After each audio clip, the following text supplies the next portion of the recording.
I pulled into my driveway at 4:37 in the afternoon, earlier than usual because the city inspector had called off the site walkthrough without warning. I remember the exact time because I looked at the dashboard clock and thought, good, I can catch the last of the light, maybe fix the gutter on the garage side that had been pulling away from the fascia since October. That was what I was thinking about. A gutter. There was a black Mercedes GLS parked halfway up my driveway, engine running, exhaust curling up in the cold November air. Dealer plates. I pulled up behind it and sat there for a second. Confused more than anything. I figured it was someone making a three-point turn, or a delivery driver checking an address on their phone. I waited. Nobody moved. I got out. The light was already going orange at the edges, the way it does in late fall when the sun gives up early. I walked up to the driver's side and knocked on the glass. The window came down. A man I'd never seen before looked at me with the kind of patience that isn't really patience. It's contempt, wearing a mask. Mid-50s. Silver hair, cut close. A dark coat that cost more than my first truck. He looked at me the way people look at someone who's walked into the wrong room. "Can I help you?" I said. He smiled, not warmly. "I think you mean, can I help you?" he said. I heard the passenger door open. I stepped back and looked around the front of the car. My wife came around the hood. She was wearing the burgundy coat I'd given her 2 Christmases ago. She stopped when she saw my face, and for a moment she looked like a person who'd been caught, truly caught, not just surprised. And then that look disappeared, and she pulled it back in and replaced it with something careful and controlled. "You're home early," she said. "Who is this?" I asked. She didn't answer right away. That pause lasted maybe 3 seconds. I'd replayed those 3 seconds 100 times since. She could have said anything. She could have explained it away with something plausible, something I probably would have accepted without much thought, because that was the kind of husband I was, not oblivious, just trusting, which I've since learned can amount to the same thing. Instead, she said, "This is a friend, from work." The driver's door opened, and the man got out. He was taller than I expected. He stood on the other side of the car and looked at me across the roof with that same expression, that same patience that wasn't patience. "You must be the engineer," he said. "I am," I said. "Who are you?" "My name is Hollis Crane," he said. "I think we have some things to discuss." I looked at my wife. She was looking at the ground.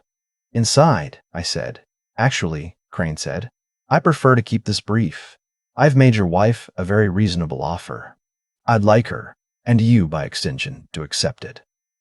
I didn't move. I've done 2 tours, one in Iraq, one in Afghanistan, and I don't say that to perform toughness. I say it because standing still when something in your chest starts pulling is something in your chest starts pulling is something you either learn or you don't. I had learned it. I stood still. "Whatever you think you have to say to me," I told him, "you can come inside and sit down and say it like a person, or you can get back in your car." He considered that, then he smiled again and looked at my wife, and something passed between them. Not just familiarity, something older than that, something comfortable, and my stomach dropped about 6 inches before I had a single conscious thought to explain why. I knew right then. I just didn't know how much I didn't know yet. My name is Bernard Kask. I'm 51 years old. I was a U.S. Army combat engineer for 9 years, and after that I spent 22 years working my way up in municipal infrastructure, bridges, water treatment retrofits, storm drain systems. For the last 6 years, I've been senior project engineer for the city of Dalton, overseeing capital improvement contracts worth anywhere from $4 to $40 million. It's not glamorous work. Most people don't think about water mains until one fails at 2 in the morning and their street turns into a river. I think about them constantly. That's the job. My wife. I'll call her my wife because that's what she was, legally, for 11 years, is named Petra. She came into my life at a conference in Charlotte in 2013. Infrastructure finance. She worked for a consulting firm that handled bond issuance for municipal projects. She was smart, genuinely smart. She asked the right questions and remembered the answers, and she laughed at things that were actually funny rather than just laughing to be polite. I fell hard. We married in 2015. Our son Owen was born in 2016. He was 8 years old the November Hollis Crane parked his Mercedes in my driveway. I need you to understand who I thought Petra was for those 11 years, because the distance between who I thought she was and who she actually was, that distance is the whole story. Inside, Crane sat in my kitchen like he owned it. He declined coffee. He folded his hands on the table with the deliberateness of someone who has sat across tables from a lot of people, and always been the one who walked away. Petra sat beside him, not across from him. Beside him. I noticed that. Crane's company was called Helix Capital Group. I had heard the name. They were a private infrastructure investment firm that had been circling Dalton's water treatment expansion project for the better part of 2 years. A public-private partnership bid. $112 million. The city council had been split on whether to open the bidding to private capital. I had been, professionally, skeptical. I'd written a memo. I'd said publicly in 2 council meetings that the financing terms being floated would cost the city more in the long run than a standard municipal bond issuance. Crane told me all of this back to me, calmly, the way you'd read from a file. "You've been an obstacle," he said. "Not a malicious one. I understand you're doing your job. But your position on the partnership bid has influenced 2 council members who were previously undecided, and that has cost my firm significant time and resources." "That's called democracy," I said. He smiled for the 3rd time. I was starting to hate that smile. "I'd like you to revise your position," he said. "Specifically, I'd like you to submit an amended technical assessment to the council recommending approval of the Helix partnership structure. In exchange, I'm prepared to offer a consulting arrangement, structured through a third party, entirely legal on its face, that would pay you $400,000 over 3 years. I looked at him. Then I looked at my wife. She was still looking at the table. "I want you out of my house," I said. "Bernard Petra started. "I want you out of my house," I said again to Crane. "Right now." He stood. He buttoned his coat. He looked at me with something that might have been respect, or might have been the decision to move to the next phase of a plan he'd already prepared for. "Think carefully," he said. "I'll be in touch." He left. I heard his car back out. I stood in my kitchen, listened to it until I couldn't hear it anymore. Then I turned to my wife. She told me everything, not because she wanted to, I think, but because she understood that the calculation had changed, that the version of things she'd been managing for 11 years had just collapsed in a way that couldn't be managed back into shape. She had been working for Crane since 2012.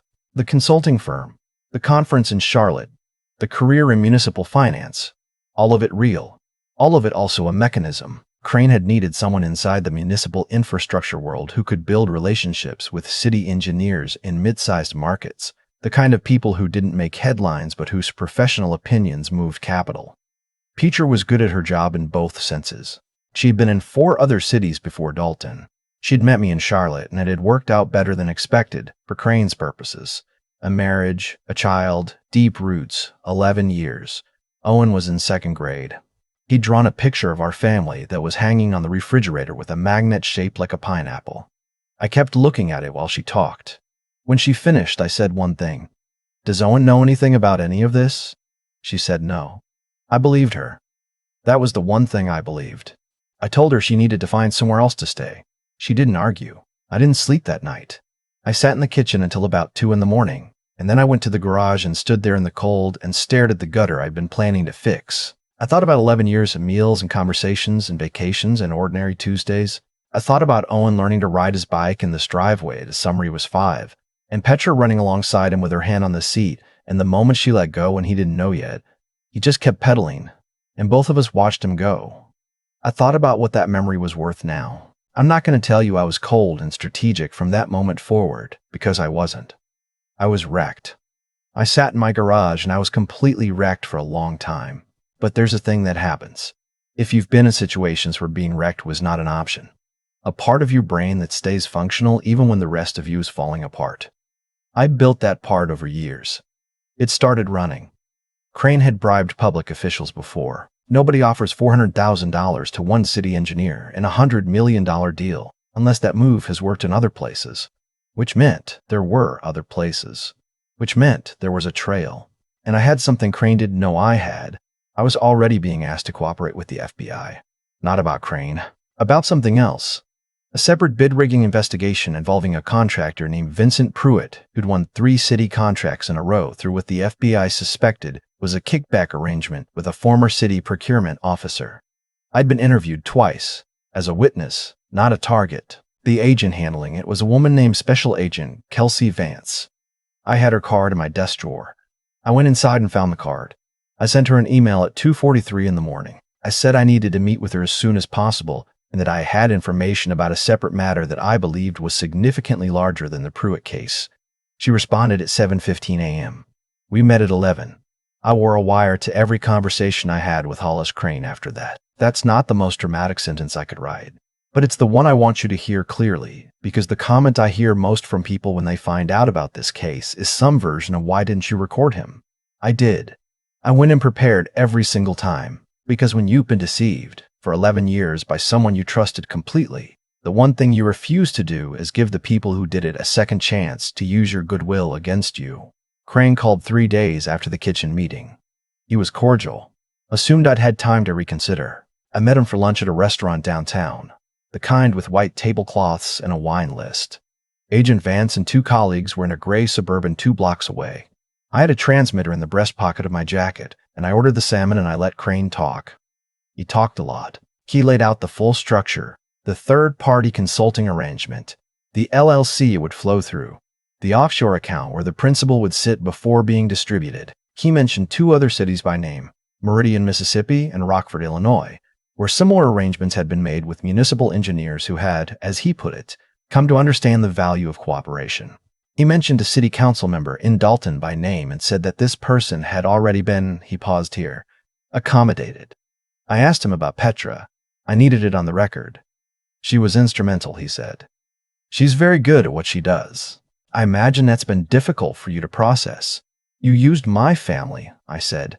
I built an asset, he said. That's business. You shouldn't take it personally. I looked at him across that white tablecloth.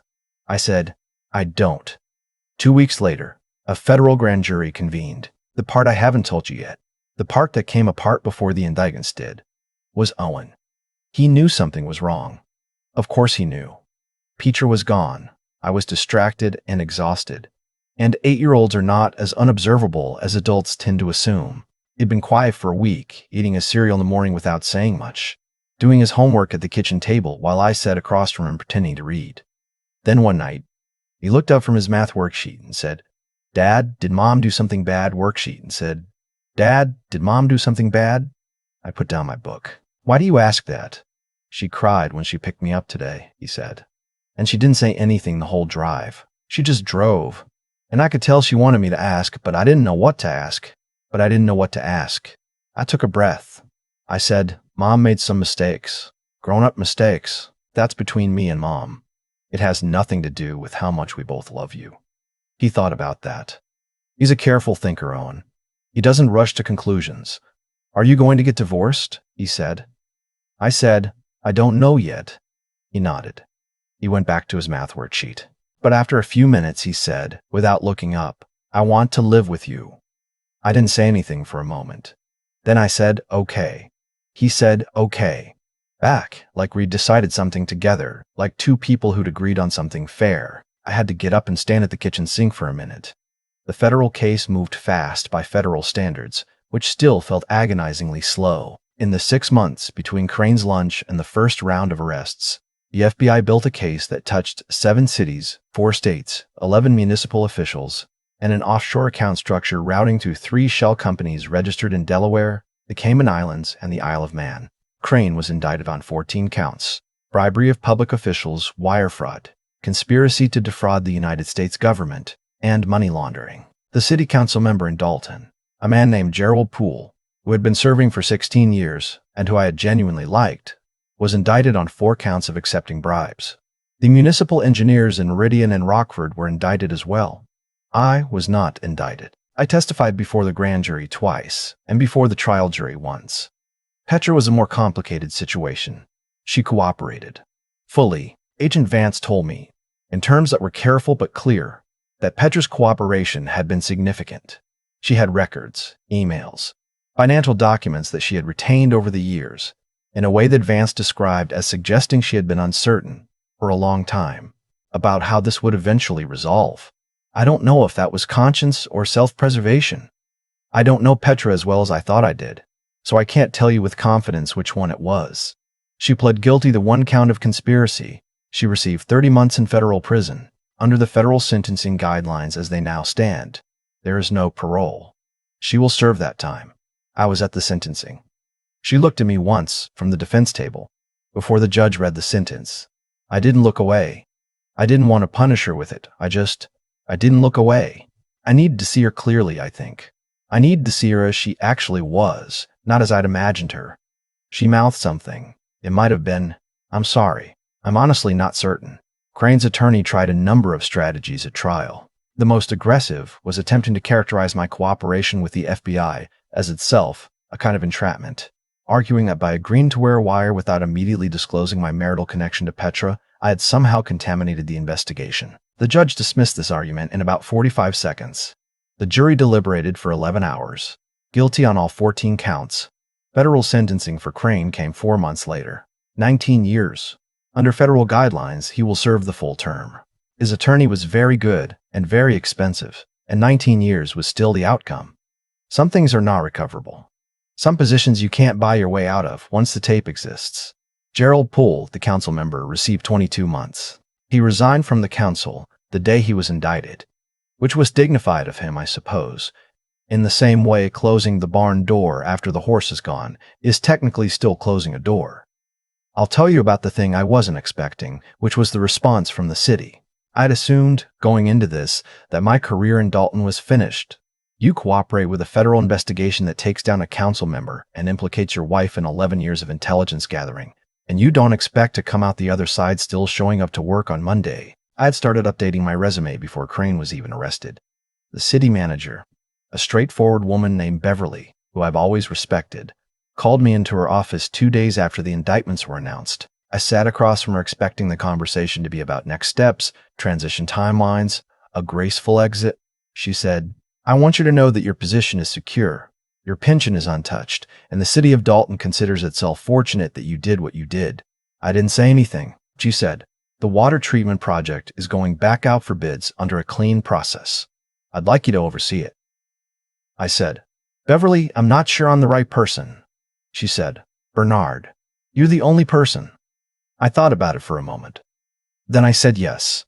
The part of this that people ask me about most, when I've told parts of it to people who knew me, friends, a few family members, is what it did to me. Whether I'm okay. I understand why they ask. It's a reasonable question.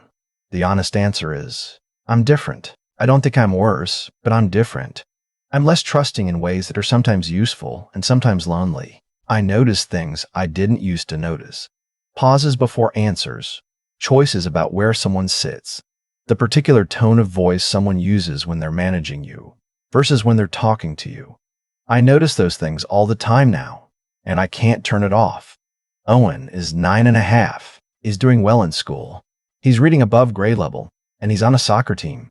And he has a best friend named Declan who comes over twice a week, and they argue about video games in Owen's room, and the sound of that argument, loud and trivial and completely alive, is the sound I look forward to most in any given week. He visits his mother.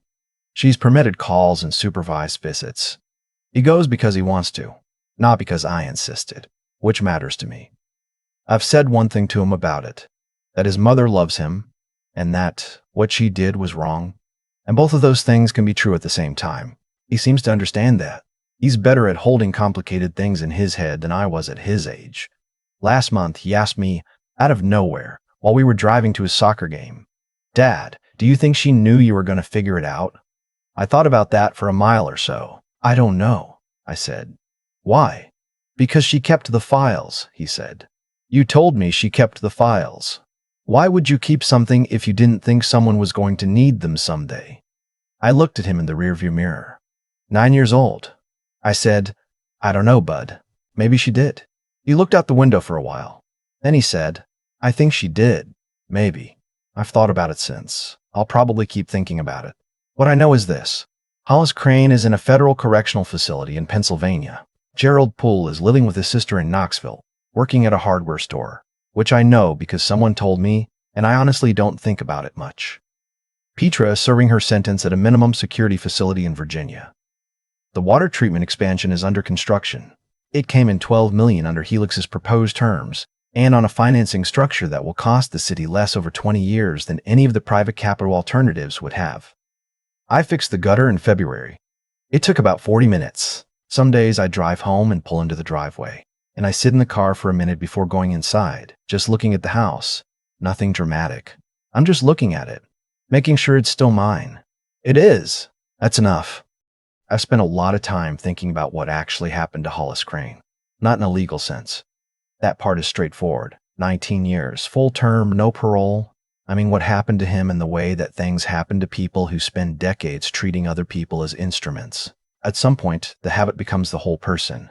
He had built an entire world around the idea that everyone has a price and everyone can be positioned.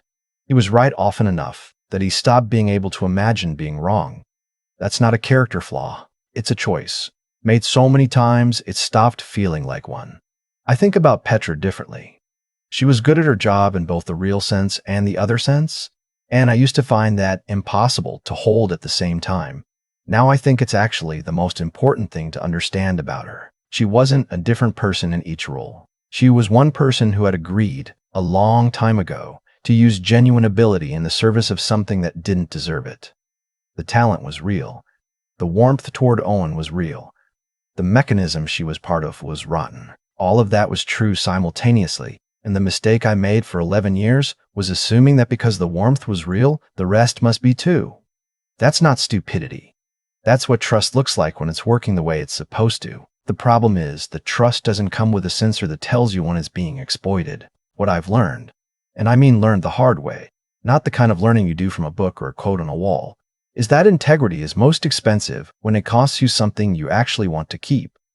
I wanted to keep my career. I wanted to keep my marriage, or at least the version of it I thought I had.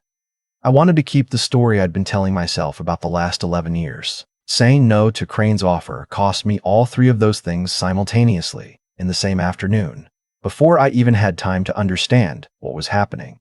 And I said no anyway, not because I'm unusually brave, but because some things are not actually a decision once you see them clearly. You can't unknow what you know. You can only choose what to do with it. Owen asked me once, after the trial, if I was angry. I thought about it honestly.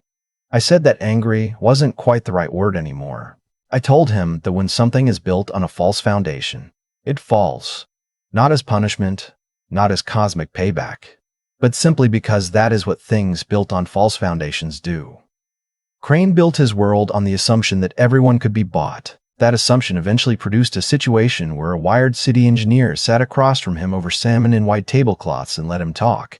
The outcome followed from the premise. It was almost mechanical. The integrity part, my part, was less dramatic than it sounds. I just refused to participate in something I knew was wrong. I called the number on the card in my desk drawer. I showed up prepared. I didn't give anyone a second chance to use my goodwill against me. That's not heroism. That's just deciding each time a decision comes to be the person you want your kid to think you are. Owen is 9.5. He still has no idea how precisely I was thinking of him every single time.